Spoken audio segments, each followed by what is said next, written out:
Welcome back to ACER Explained. In this series, I'm going through Section 3 of the ACER Practice Test Booklet.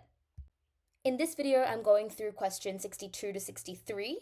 So I'm going to be identifying the prerequisite knowledge that you need, some reasoning skills, and some bootcamp resources that can help with this as well.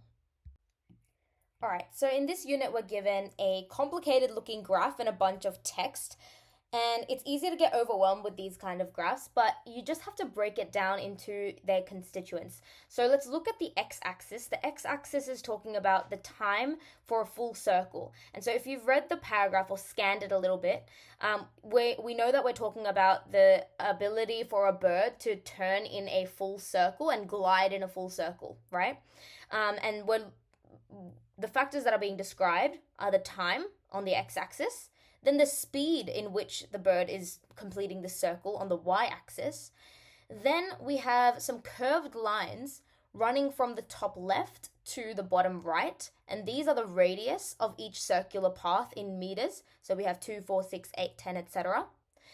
And then we have some straight lines going diagonally across from the bottom left to the top right, and those are the angle of bank of the bird. So that's the angle at which the bird is tilting, okay? And so you don't really need to know even what that is because we can kind of answer the questions without knowing that. So let's look at question 62. So we're given some information about the bird.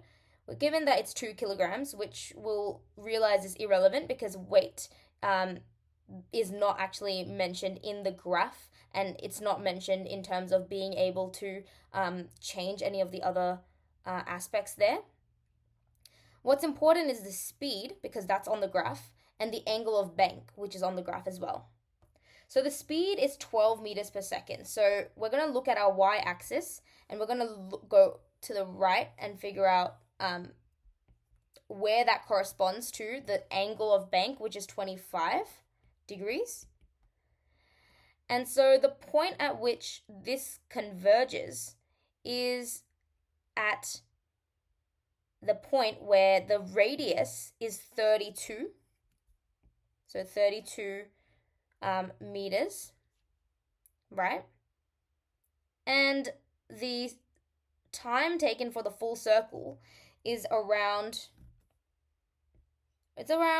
let's say, so we have 32 meters and we have 25, so that's going to be around 16.75 seconds, approximately, right? So that's meters per second. So just given these two values here, we were able to figure out this and this. And now let's move on to the second bit of the question. It's saying if it halves the radius, so half of 32 will be 16 meters,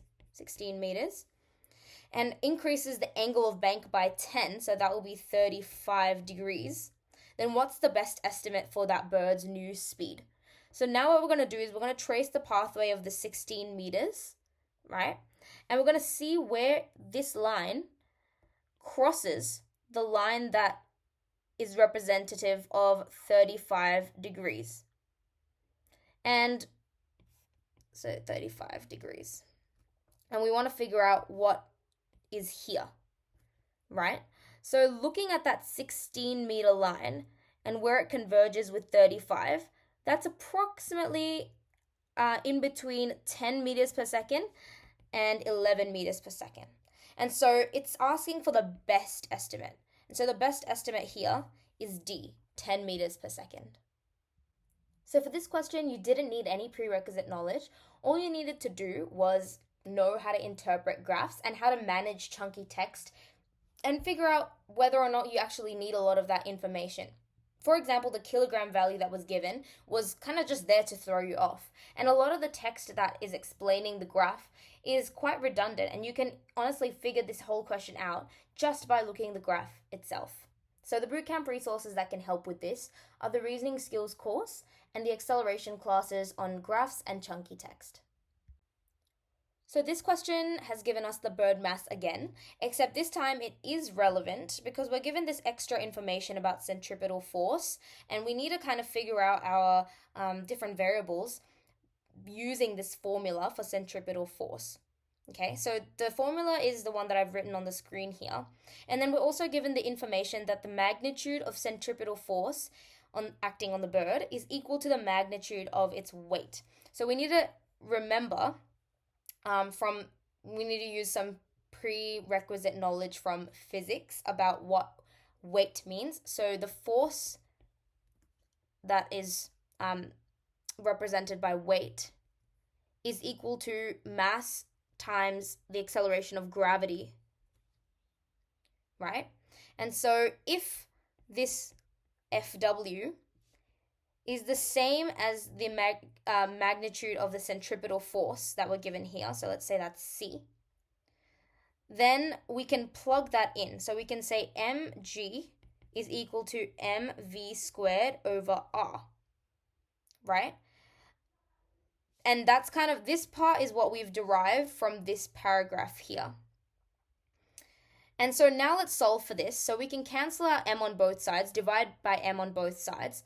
And g we can assume in this case, or round in this case, to 10. So 10 is equal to v squared over r. And the radius we know is 10. So we have 10 equals to v squared over 10. So what we can do here is multiply by 10 on both sides. So multiplying this by 10 and multiplying this by 10, we are left with 100 is equal to v squared. And the square root of 100 is 10. So we square root both sides and we get velocity is equal to 10 meters per second. So now what we have to do, and I'm going to clear the board so we know that velocity equals to 10 meters per second, is we have to look at our graph again and use the radius and the velocity in order to find the angle of bank, right? So the radius we know is 10 meters. So looking at that line there. And then our velocity or speed is 10 meters per second, right?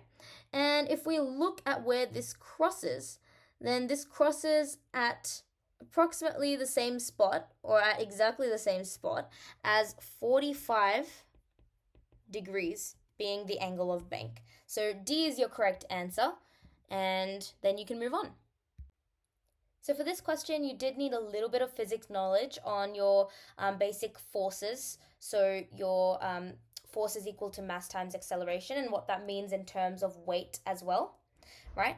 So other than that, you didn't need to know anything about centripetal force because they gave you the formula, but you did need to know how to interpret graphs and then also how to kind of use the calculations and formulae. So the bootcamp resources that can help with this are the reasoning skills course, the acceleration classes on graphs, calculations and formulae, as well as the bridging course on work and forces to review that physics knowledge as well. And that brings us to the end of this unit. Please like, share and subscribe for more GAMSAT help. We really appreciate all your feedback. We have our Instagram at Thank Flip GAMSAT and our podcast, Thank Flip GAMSAT Nurses Doing GAMSAT, if you want to hear more from us. And yeah, I'll see you in the next one.